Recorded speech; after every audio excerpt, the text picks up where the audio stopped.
Welcome back. The past several weeks we've been talking about the hand and the thumb, and today we're going to cover the fingers.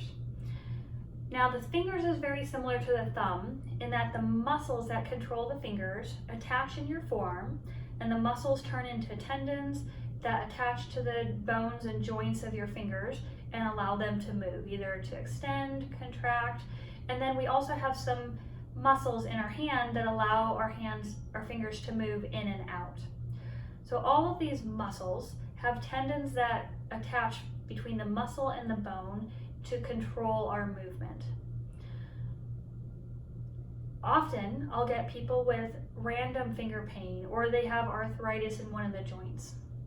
I had one lady who worked at a post office, and her first knuckle here was irritated and painful from moving envelopes for 20 or 30 years. And she had this remarkable record that she had never missed a day of work, and she didn't want to lose a day of work.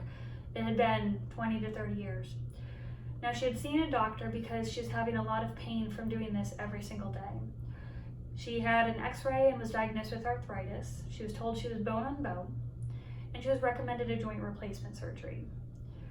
This horrified her for two reasons. One, she was very naturalistic, didn't want to do surgery. And two, she didn't want to miss work, not only just for the income, but she didn't want to ruin her perfect record, and she really valued her job and enjoyed it.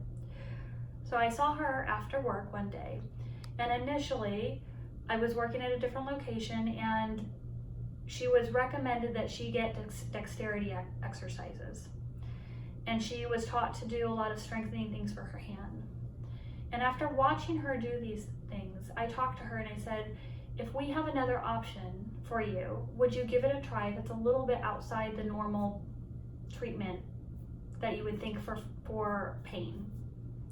She was very open to new ideas, and I talked to her, I said, I want you to try this new approach that I've been working on. And this was a couple years ago. So I want you to try this new approach. I want to teach you how to breathe differently, and I want to look at your shoulder and how it moves. I said, right now you have pain in this finger, and she agreed. I said, okay, let's go lay you down on your back, and I want to teach you how to breathe differently and free up your shoulder blade and shoulder, and then we're going to move your finger. She thought it was a little weird, but she was willing to give anything a shot because doing the hand exercises, she just had pain.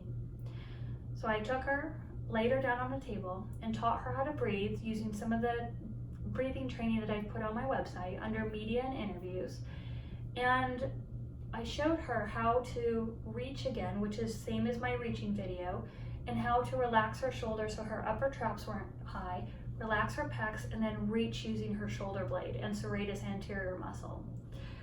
When she was able to do that, and this was within 15-20 minutes, I had her move her hand again. She had no pain. Of course, she was shocked. She was very, very shocked, very pleased. Had a million questions after that about why did this all work.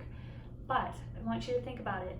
If this knuckle and finger is being controlled by a tendon where the forearms are attached here, and she's jammed like this from doing this for a very long time because we're used to having our shoulders high, everything was basically, it's like you're vacuumed up in all of your joints. As soon as I freed her, the muscles in her upper arm relaxed, which changed the position in her elbow, which allowed her forearm muscles to relax, which changed the position in her wrist joints, and then the tendon relaxed and didn't compress on her first knuckle. I saw her for a couple visits after that, mostly because we wanted to make sure that her breathing was correct and she understood everything. She never had any more pain in her finger, and she returned to her job and could continue to do this. But she didn't continue with her same habits.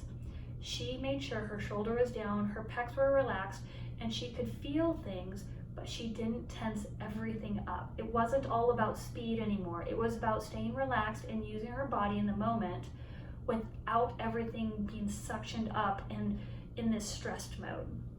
As soon as she can control all this, she didn't need to have the surgery. She didn't even have pain, and she had the skills at her breaks to calm her body down and to calm her nervous system down so she wouldn't have to deal with this, get injections or anything else for as long as she wanted to work. This works for any of these fingers and any of the joints. I hope that's helpful for you. If you have questions, please contact me, Amy, at powerinstitute.com. Thanks for watching. Hope to see you next week. Bye.